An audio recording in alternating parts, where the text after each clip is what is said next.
রজনীগন্ধার স্টিক দেখো। আর তোমরা যারা টাউনের দিকে থাকো তোমাদের একটা নতুন জিনিস দেখাবো, অনেকেই দেখোনি। দেখো এই যে জমির মাঝখানে মানুষের মতো দাঁড়িয়ে আছে, একটা ছেঁড়া জামা পরা, একটা লাঠির মধ্যে, তার মাথায় একটা কালো হাঁড়ি দেওয়া।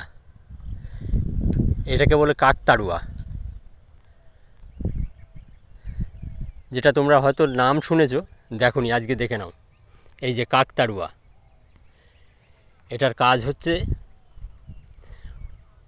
একটু নড়াচড়া করলে বড় বড় পাখি টাকিগুলো উড়ে যাবে, ছোট ছোট পাখি এর মধ্যে বসবে।